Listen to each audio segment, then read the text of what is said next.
Hey guys, so this is going to be one of a couple of videos called Risky Business, and I'm going to explain exactly what is going on in a very visual way with geopolitics. I learned this game when I was a kid. I used to always win against my parents, against all my friends, and one of the strategies I always did was go for Australia, because there's only one way in and one way out. It's easily to actually attain it, and it's easy to defend it as well. And it's this area of the world which is vitally important, and this is why the Americans are there. Now let's have a look at the various different colors. So blue is the US Armed Forces, black is its allies. The grays are neutral, okay, so they have no real affiliation. The greens, as you see in the center, are Islam. The reds are Russia, and the yellow is China. So as we can see, the vast amount of energy expended by the US is within the US, but it's all over the world as well. We see US troops in various different parts, mostly in Europe, into the Middle East, and of course in Australia as well. And of course in Japan over here, but they're very, very strong. And they've got stuff in different islands in the middle of everywhere, like Guam, Diego Garcia, all that type of thing, right? So what we've then seen, just look at what the news is doing. Obviously in Ukraine here, you have Russia fronting up against Ukraine, but it's localized. Russia is just being kicked out of Syria, and therefore Russia is receding back to its old roots. China is very, very localized. It has a local coastal navy. It doesn't have, even though it has a massive navy, it's not a major ocean going. And of course, it can only go one way, and that's into the South China Sea here. If it goes into the Pacific, it comes up against the US fleet. Same with Russia. They got Vladivostok here, and that's the only place that they can go is into the Pacific there, meeting the US fleet. They also have up here in the north by the Baltic countries, and then the Black Sea. The Black Sea fleet is largely redundant now, having been destroyed largely from Ukraine, and it's restricted by Turkey. So Russia can only come up here and move into the Arctic and to come down into the Atlantic to be able to take on the US. Why do you think that Trump wants Greenland?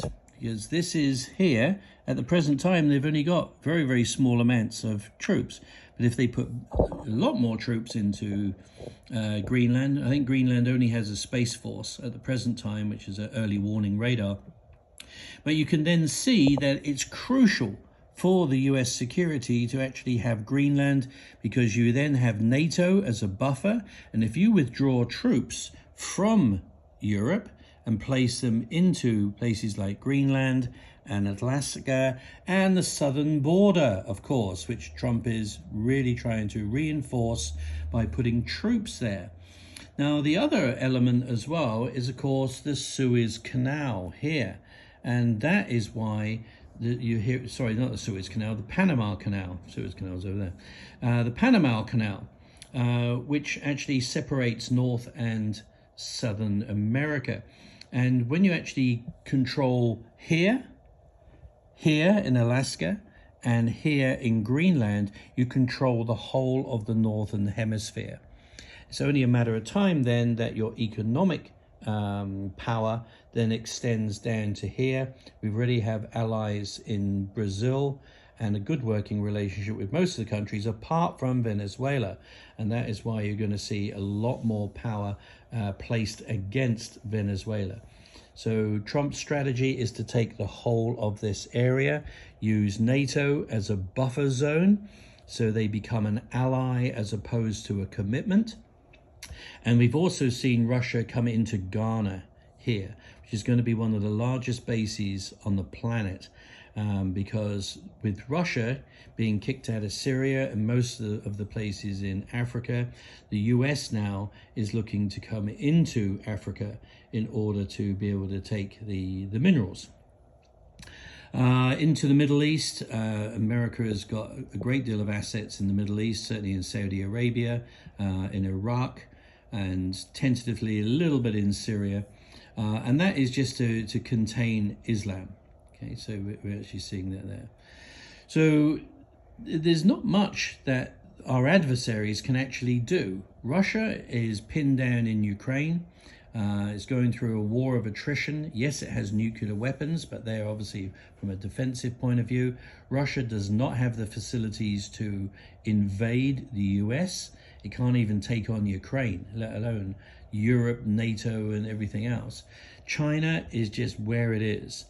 And China isn't going anywhere. It may be huge in regards to population, but that population is dying. And by 2050, China will be a very different country. It will not be as big as it is now, and it will start to lose all of its independent areas like Shanghai, Hong Kong, Macau, Guangzhou, Tibet, the Uyghur areas, and China will recede very much into looking something like that.